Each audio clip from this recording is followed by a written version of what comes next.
Hello बच्चों, आइए प्रश्न को देखते हैं। यदि किसी त्रिभुज एबीसी में AC बराबर BC दे रखा है और AB की घात बराबर दे रखी है 2 AC की घात 2, तो सिद्ध कीजिए कि ACB एक समकोण त्रिभुज है।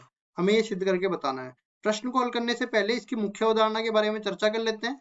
मुख्य अवधारणा, तो कोई भी त्रिभुज समकोण त्रिभुज कब होता है, इसके लिए हम लोग एक गुणधर्म बता देते हैं। जैसे मान लो कोई समकोण त्रिभुज दे रखा है, तो इसमें क्या गुणधर्म लगेगा। यहाँ पे पहले तो इसको नाम दे देता हूँ, ये P, ये Q और ये R है।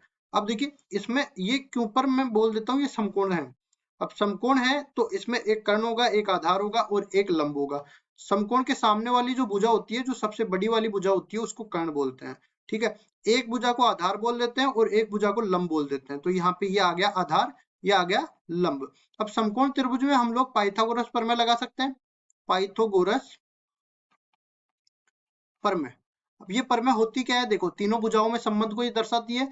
मतलब कि कर्ण का वर्ग जो बराबर है वो होगा आधार का वर्ग प्लस लंब का वर्ग। इन दोनों के वर्गों के योग के बराबर होगा कर्ण का वर्ग।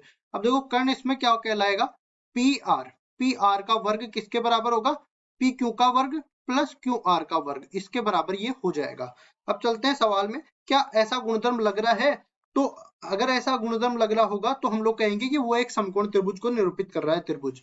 तो यहाँ से सवाल में जैसे बोल रखा है कि AC बराबर में BC दे रखा है, AC बराबर BC ये सवाल में दे रखा है, दिया है।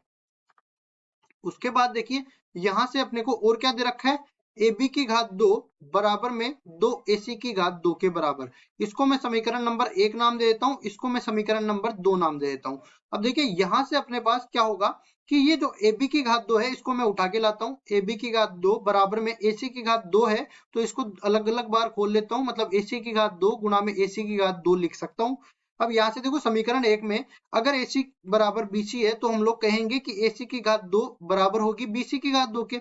ठीक है, इनके वर्ग भी तो बराबर होंगे अगर संख्याएं बराबर है। तो यहाँ से अपने पास एक AC की घात 2 की जगह BC की घात 2 लिख लेंगे। तो यहाँ से लिखेंगे AB की घात 2 बराबर में AC की घात 2 प्लस BC की घात 2। ठीक है, इसको हमने कहा कि समीकरण 1 से यस ऐसा लिख दिया हमने। अब देखिए इसमें क्या होगा कि तीन अलग अलग भुजाएं हो गई, एक AB आ गई, एक AC आ गई और एक BC आ गई। अब आपको दिख रहा है कि एक भुजा के वर्ग का मान दो भुजाओं के वर्गों के योग के बराबर है। इसका मतलब हम लोग कह सकते हैं कि एक समकोण त्रिभुज तो बना रहा है। इसको कहेंगे पाइथागोरस प्रमेय है, पाइथागोरस प्रमेय। पाइथागोरस प्रमेय से हम कह सकते हैं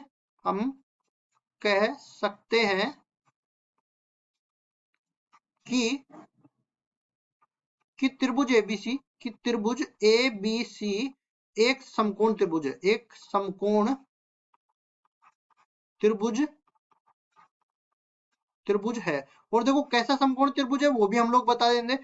यहाँ पे आप देख सकते हो कर्ण के सामने वाली जो भुजा है ना वो समकोण बना रही है। तो कर्ण के सामने वाली भुजा AB, तो सामने वाला शीर्ष देखो PR के सामने वाला शीर्ष Q है, तो इसमें AB के सामने वाला शीर्ष हो जाएगा C के बराबर। तो इस तरह से एक समकोण त्रिभुज हमने उठा लिया। और यहाँ पे हम लोग ये बताएंगे कि ये समकोण वाला शीर्ष तो कौन सा होगा, C के बराबर। और A और B इनमें से कोई सा भी ले सकते हैं, ए और बी कोई सा भी ले सकते हैं। अब यहाँ पे ऐसा बोला है कि AC बराबर में BC दे रखा है, तो हम लोग कहेंगे कि ये जो भुजा है ये इस वाली भुजा के बराबर है।